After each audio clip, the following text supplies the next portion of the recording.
Pronto, agora estamos gravando. Então, eu vou projetar aqui para vocês a tela, para que a gente continue falando do assunto, tá? Vamos lá.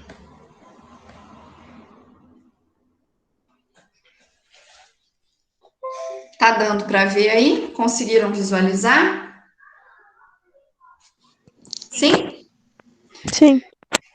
Ok. Então, como nós já falamos, né? Nós vamos ver agora cada grupo da tabela periódica separadamente, tá? Nós vamos ver as características e as propriedades de cada um, tá? O que cada um tem de diferente do outro, né? Então, vamos falar de cada grupo, né? Cada cor daquela da divisão da tabela, como nós mostramos na aula anterior, tá? E vamos tentar entender, né, de que maneira eles fizeram esses agrupamentos, né? O que esses grupos têm, essas famílias têm em comum para serem divididos assim, tá bom? Então, nós vamos começar aqui naquele esquema, né? Eu leio para vocês, não sei se devido ao tamanho dá para vocês enxergarem o que está escrito aí muito bem, mas eu vou continuar com a leitura e a gente vai discutindo pedaço por pedaço, tá bom? Então, vamos começar aqui. Os diferentes grupos da tabela periódica. Os grupos da tabela periódica, que nós dissemos, né, que eles recebem o nome de família, né, cada coluna daquela, né, na vertical, diferenciam-se entre si pelas propriedades químicas e físicas. Elementos do mesmo grupo apresentam propriedades semelhantes. Por exemplo, os elementos de alguns grupos são muito reativos, enquanto os de outros são praticamente inertes. O que quer dizer inerte? Quer dizer que eles não reagem muito com com os outros elementos, tá? São aqueles grupos, né, de elementos que eles vivem por eles mesmos, eles não gostam muito de interagir com outros, tá? São os antissociais da tabela periódica, ok? Então, enquanto a gente tem elementos que reagem demais, né? Qualquer coisa eles estão reagindo, eles são muito reativos. A gente tem outros elementos que já são mais sossegados, já são mais inertes. Não são muito de se misturar com outros, tá? Alguns conduzem eletricidade, outros são isolantes, né? Isolante quer dizer que ele barra, né, as cargas elétricas, tá? Tudo bem? Além dessa classificação, né, em grupos ou famílias, né, aquelas colunas, como nós dissemos, os elementos químicos também podem ser agrupados de maneira mais simples em metais, não metais e gases nobres. Essa classificação geralmente é identificada por diferentes cores na tabela periódica. E agora nós vamos conhecer, então, como é feita essa classificação, né? Já falamos sobre as cores. Vamos ver agora, então, o que isso significa e de que maneira essa divisão foi feita, né? Quais as características e as propriedades que esses elementos têm para que eles possam ser agrupados, né, na mesma família, na mesma coluna, tá? Então, nós vamos começar com o grupo dos metais. Então, 3/4 de todos os elementos são metais, ou seja, uma quantidade muito grande. 3/4 é bastante coisa, tá? Então, é uma parcela bem grande, é praticamente 75%, não é isso? Quer dizer, então, que temos muitos metais na natureza, tá? E quais são as suas características, então? O que esse grupo tem de especial? O que são os metais? Né? Então, eles têm brilho característico, né? Eles têm boa condutividade do calor e da eletricidade. A gente percebe isso, né? É muito comum da gente perceber isso, porque quando a gente está de corrente, por exemplo, né? O calor do nosso corpo ele passa para a corrente que a gente está usando, né? Quando a gente tira esse colar, essa corrente, a gente sente que está quentinho, né? Porque tem boa condutividade do calor, né? E também da eletricidade. tem uma propriedade que chama ductibilidade. O que isso quer dizer? Que eles são bastante resistentes à deformação plástica. Por exemplo, eles podem ser bastante esticados, formando fios, né, sem se romper, tá? Então, por exemplo, o cobre, né, ele é um exemplo disso, que você pode esticar ele a metros e metros, né, que ele tem essa ductibilidade, ou seja, né, eles são bastante resistentes, né, a essa deformação, certo? Podem ser esticados, podem formar fios, como os de cobre. A gente vê aqui no exemplo, né, na figura, olha só, um emaranhado, né, um enrolado de fio de cobre, tá? Fio de cobre, ele é muito usado, né, nas fiações elétricas, tá? Dentro dos fios, quando a gente tira aquela capinha de borracha dos fios, a gente vê o fiozinho de cobre lá dentro, tá? Então, por essa propriedade de serem bastante esticados, formar fios, eles são bons nessa função da condução elétrica. E que aí é uma outra característica também que nós falamos, né? São bons condutores de eletricidade e de calor, tá? O brilho a gente vê, né? A maioria dos metais a gente consegue ver esse brilho, né? Ele tem bastante brilho, tá? E uma outra característica é a maleabilidade. O que eles fazem? Eles podem ser comprimidos, formando lâminas ou folhas, que é um exemplo do papel alumínio que a gente tem na nossa casa, que tem aqui na figura também. Então, olha só, esse metal, ele foi bem achatado, né? Ele foi bem comprimido até ele formar uma fina folhinha, né? E essa folhinha a gente consegue, né? Ela é muito maleável, ou seja, a gente consegue dobrar, a gente consegue amassar, tá?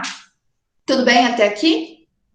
E aí, por fim, a solidez à temperatura ambiente, ou seja, eles se fundem a altas temperaturas, tá? Então, geralmente, na temperatura ambiente, na temperatura que a gente se encontra, eles estão em estado sólido, tá? Eles são metais. O fio de cobre está em formato de fio, sólido. A lâmina de alumínio está em formato, né, sólido. O meu colar, o seu colar estão em formatos de sólidos, tá? Na temperatura que a gente está.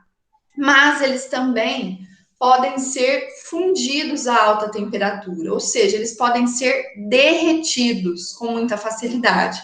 Basta aquecer, né? Você dissolve um ouro, por exemplo, tá? Quer fazer um anel, né? Alguma coisa, você vai lá, funde aquela estrutura, né? Derrete e faz uma outra. Tudo bem? Vocês estão entendendo até aqui? Tá com alguma dúvida? Eu tô entendendo. Tranquilo até aqui? Também entendi. Tá joia. Então tá bom. Bom, vou mudar a tela aqui então, para a gente continuar. Deixa eu mudar aqui. Isso. Vamos ver agora então os não metais, tá?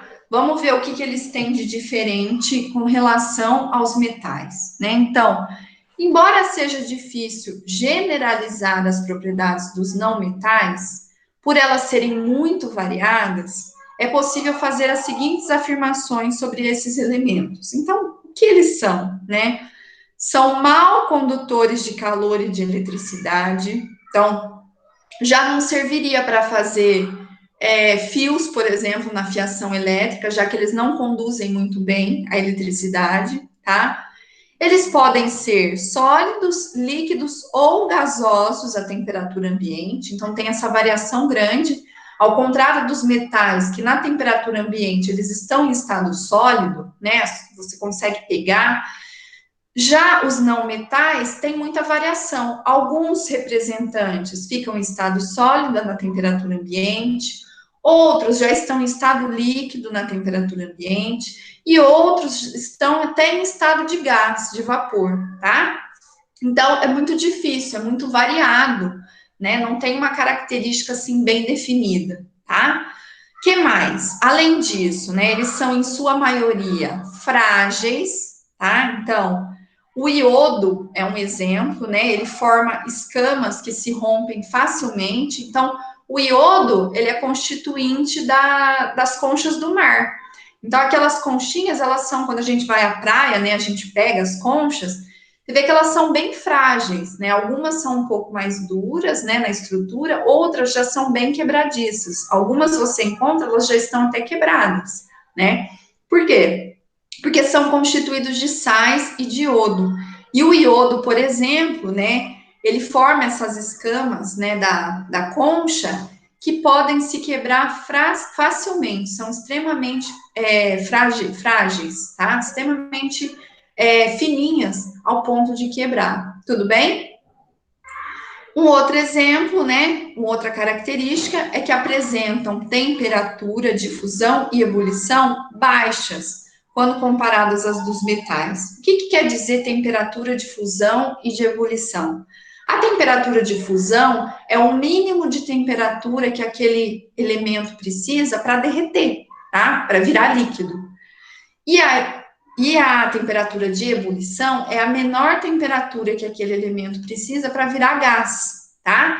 Então, eles apresentam tanto essa temperatura para virar líquido quanto para virar gás muito baixas, tá? Com relação aos outros elementos, por exemplo, do grupo dos metais, tá? Então, o que acontece? Eles derretem muito rápido, ou então eles viram gás muito rápido, tá? Então, porque precisa de uma temperatura bem baixinha para evaporar ou para derreter, tudo bem? Então, diferentemente dos metais que precisam de altas temperaturas para serem derretidos, o ouro é um exemplo, né? A gente precisa colocar em altas temperaturas para que ele derreta, né? No caso dos não metais, isso não acontece, tá? Eles precisam de uma temperatura pequena, ao ponto de derreter e ao ponto de virar gás. Tudo bem?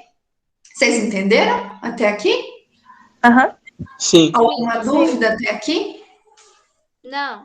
Não? Não. Certinho. Bom, continuando aí, nós vamos ver então agora o grupo dos gases nobres. Nossa, professor, mas que nome? Gases nobres? O que eles são? Da realeza?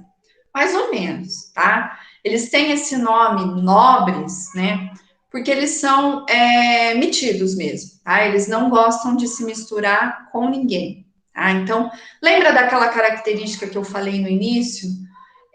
De algumas substâncias serem inertes, tá? Então, o que quer dizer inerte? Justamente quando não reage com nada, não gosta de reagir com ninguém, tá? Então, eles não se misturam, eles não se misturam com outros elementos, eles não reagem com outras coisas, são metidos mesmo. Então, por isso eles têm esse nome, nobres, né? São cheios de si, certo?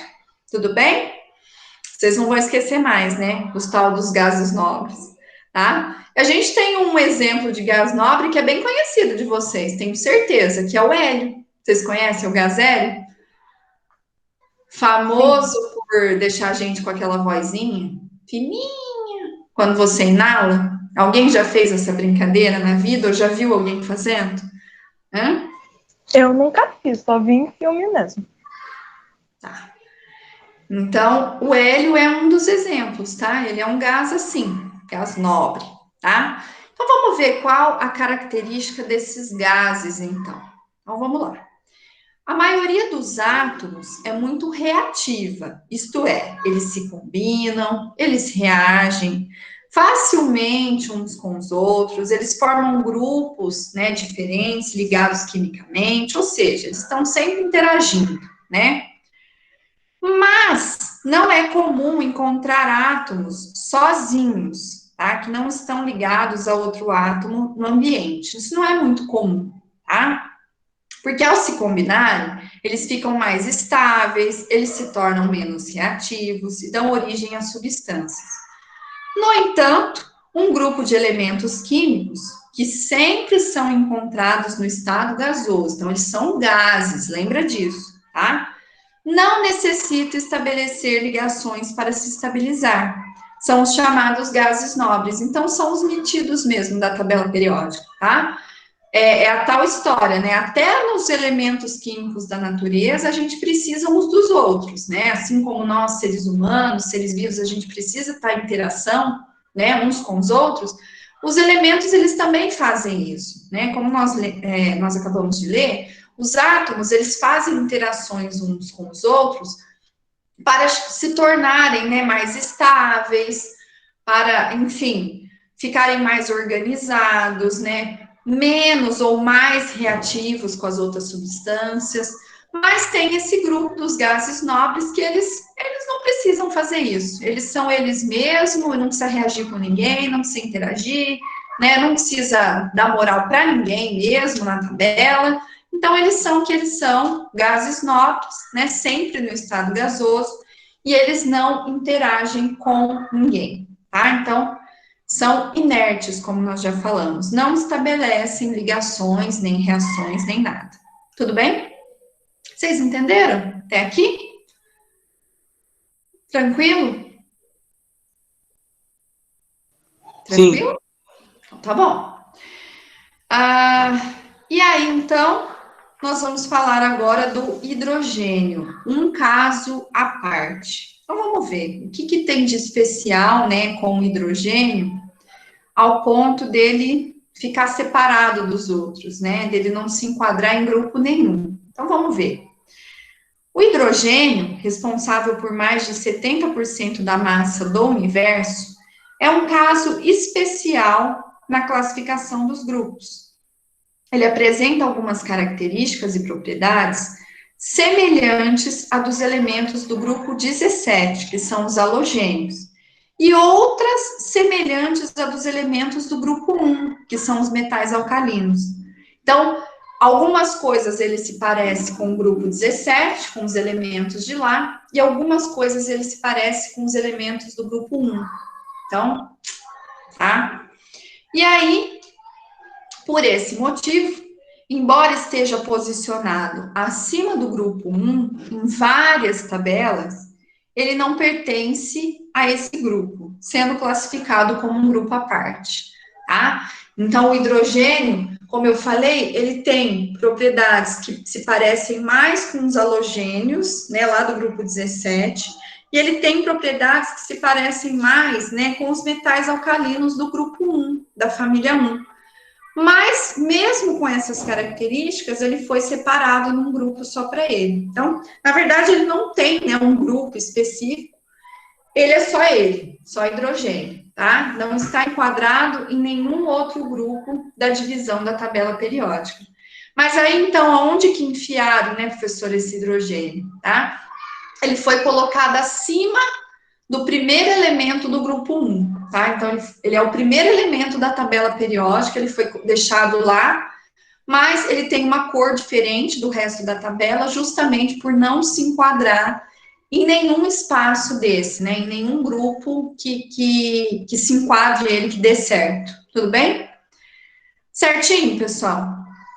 Até aqui, com relação à tabela periódica e os elementos, Sim. certo? Então, Certo. eu vou mostrar ela de novo aqui para vocês, para a gente ver essas características que a gente falou. Só um minutinho. Eu vou interromper aqui o compartilhamento e já vou compartilhar a tabela. Só um instante.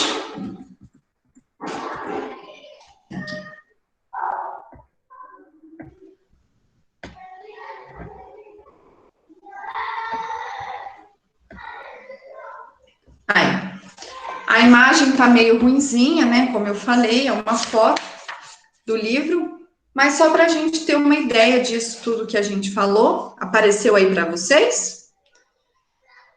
Tá dando para ver? Sim. Mais ou menos. Então, só para vocês observarem alguns detalhes, tá? Então, olha lá em cima tem aquela faixa azul, que é a numeração dos grupos, como a gente falou, tá? Tá até cortadinho aí, mas dá para a gente ter uma ideia.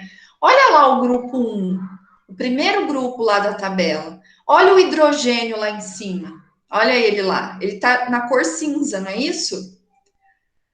Então, quer dizer que ele não faz parte de grupo nenhum, tá? é ele por ele mesmo. Mas ele foi colocado nessa posição, na tabela periódica, né, para demonstrar, para encaixar ele em algum lugar, né? Mas ele não faz parte do grupo 1, tá? Ele não é considerado do grupo 1. Ele é um grupo à parte, ele com ele mesmo, sozinho, tá bom? O resto, né? Toda essa parte cor-de-rosa que a gente vê aí, né? É a parte dos metais e não metais, tá? Então, nós temos exemplos aí de elementos que são considerados, ou melhor, metais transitórios, que a gente fala, o que isso quer dizer? Que alguns são metais de fato, né, daquelas características que a gente passou, e outros, na verdade, eles são metais transitórios, quer dizer que uma hora eles têm características próximas aos metais, e outra hora eles já não têm mais essas características, tá? É diferente, certo? Tudo bem? Tranquilo? E aí, essa parte aqui do final, né, a partir do grupo 13 até o grupo 17, nós temos alguns elementos aí que estão na cor amarela, como nós já tínhamos falado, né? Esses aí têm características alguns têm características metálicas, outros não, tá? E aí, o que acontece? No grupo 13, que é o primeiro, né, a gente falou que todos são metais, com exceção do boro. O boro, que é o amarelo, o único amarelo que tem aí, que é o primeiro, tá? Os de baixo, rosinha, são metais. O boro já não é, tá? E assim sucessivamente. Se a gente for olhar o grupo 14, a gente vê que o carbono e o silício também não são metais, estão em cor amarela. No grupo 15, a gente vê que o nitrogênio, o fósforo e o arsênio também não são metais, né? O restante do grupo cor-de-rosa é. E assim sucessivamente, tá? E aí, por fim, lá na parte 18, que é a última coluna lá da tabela periódica, nós vemos os gases nobres, que nós acabamos de falar sobre eles, que eles não se misturam, tá? Então, olha lá os gases nobres, tá? Eles estão numa cor mais alaranjadinha, né, no final. E aí nós temos como representantes, né, o gás hélio, o neônio, o argônio, o criptônio, o xenônio e o radônio. Todos esses são gases nobres, tá? Que eles têm um grupo só deles, porque eles não se misturam com ninguém. Tudo bem, pessoal, até aqui? Vocês entenderam? Tá? Tranquilo? Alguma dúvida quanto a isso?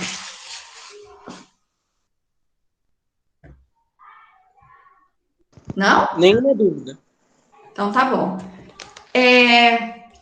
Quando vocês chegarem no ensino médio, vocês vão ver cada coluninha dessa da tabela periódica em detalhes, tá?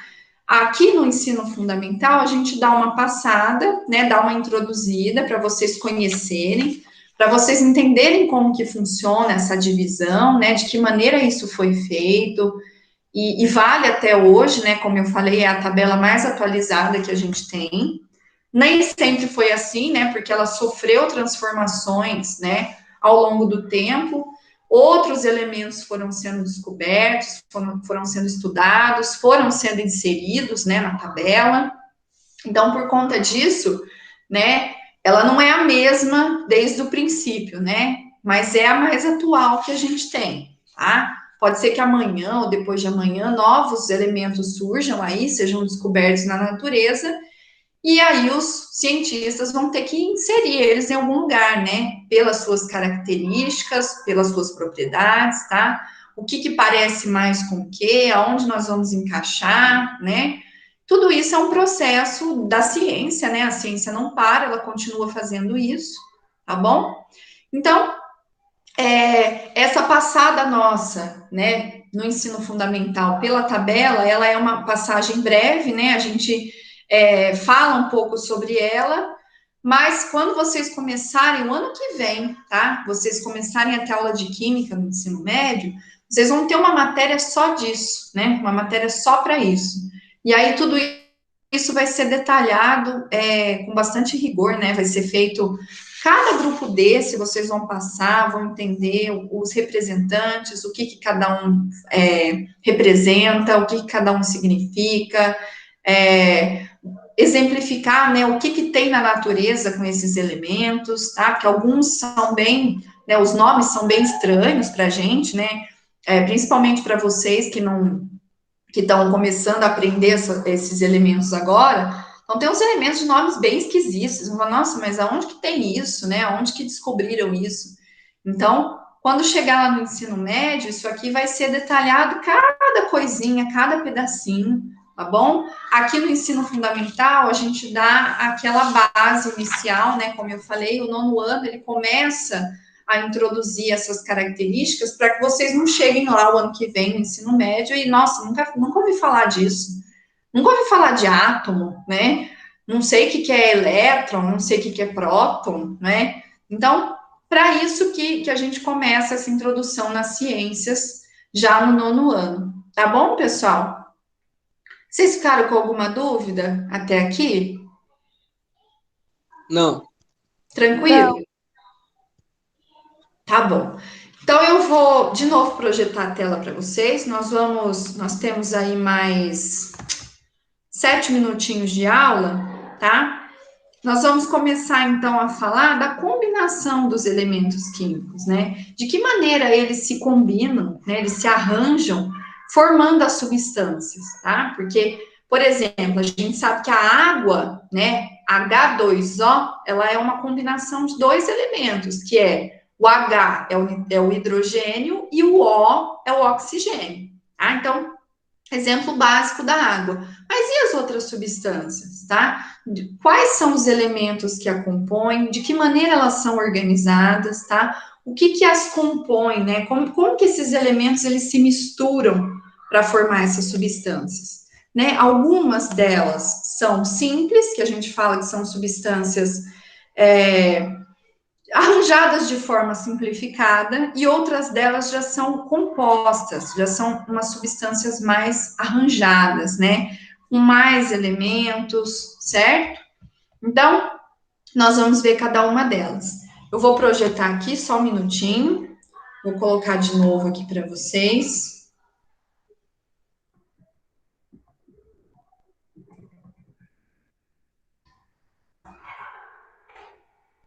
Vamos lá.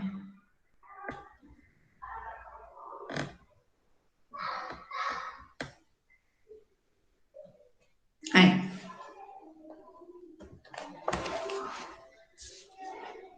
Apareceu para vocês?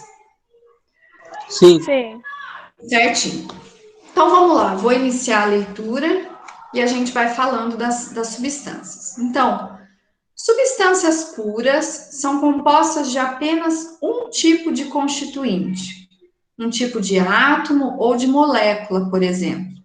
Por isso, apresentam propriedades específicas definidas, como densidade, ponto de fusão e de ebulição, né, que nós falamos que é quando derrete ou quando vira gás, condutividade, cor, etc., que as diferenciam de outras substâncias. Ao analisar essas propriedades específicas, é possível saber se uma substância se encontra em estado puro ou se faz parte de uma mistura, ou seja, composta de mais de um tipo de átomo ou de molécula. Substâncias puras, formadas por um único elemento químico, são classificadas como substâncias simples. Então, olha que interessante, né? Quando uma substância é formada por um único elemento químico, a gente diz que ela é uma substância simples, tá? O gás oxigênio, por exemplo, é formado somente pelo elemento químico oxigênio. No caso, por dois átomos dele, o que é escrito assim, O2, tá? O número subscrito, né, esse doisinho que vai embaixo, indica quantos átomos do elemento à esquerda dele estão presentes na molécula. Então, se é O2, significa que tem dois átomos de oxigênio, tá? tá? A molécula é constituída de 2 átomos de oxigênio. Como só tem ele, só o oxigênio, é uma substância simples, ok? As substâncias metálicas, como o ouro, o ferro e a prata, também são exemplos de substâncias simples. Então, olha nessa figura que nós temos aí, né? Essas bolinhas aí representando, né, os átomos. Então, olha só, o oxigênio, ele tem, vou dar um zoom aqui, ó, para vocês verem. O oxigênio, ele tem 2 átomos dele mesmo, tá? Então, o gás oxigênio, ele é constituído de 2 átomos dele mesmo. Por isso que a escrita dele é O2, tá? Essa escrita aparece O2, porque ele tem 2 átomos de oxigênio, tá? Então, por isso ele é chamado de substância simples, ok? Já, né, voltando aqui, as substâncias que são formadas por diferentes elementos químicos são chamadas de substâncias compostas e podem ser decompostas em substâncias simples se submetidas a procedimentos químicos adequados. Ou seja, elas se juntam, né? Mas elas também podem ser separadas em substâncias simples, vai separando em cada uma, tá? São exemplos de substâncias compostas: a água, né, H2O, e o cloreto de sódio, né, que é o NaCl, que é o principal componente do sal de cozinha. Então, olha só, vou aumentar aqui de novo para vocês, ó. Então, a água, ela contém um átomo de hidrogênio, ou melhor, um átomo de oxigênio e 2 átomos de hidrogênio. Então, ela parece essa cabecinha do Mickey aqui, né? A representação da água. Por quê? Porque o oxigênio é representado, né, pelo vermelho e o hidrogênio é representado pelo branco. Como tem 2 hidrogênios e um oxigênio, parece uma carinha com 2 orelhinhas, né? Então, é o H2O. H2 quer dizer 2 hidrogênios, são os brancos. E O, um oxigênio, que é o vermelho. Deu para vocês entenderem? Ao contrário da substância simples, que só tinha 2 oxigênios, certo? Então, é 2 dele mesmo, é simples. Essa daqui não. Já tem 2 hidrogênios e um oxigênio. São elementos diferentes, né? Que se misturaram. Então, é uma substância composta. Deu para entender, pessoal? Isso aqui? Ficou claro para vocês? A diferença de uma e de outra? Hã? Ficou? Sim. Então, tá bom. Então, pessoal, nossa segunda aula está chegando ao final, tá? Nós vamos parar o assunto por aqui. Eu vou parar de gravar a aula aqui, interromper a gravação, tá?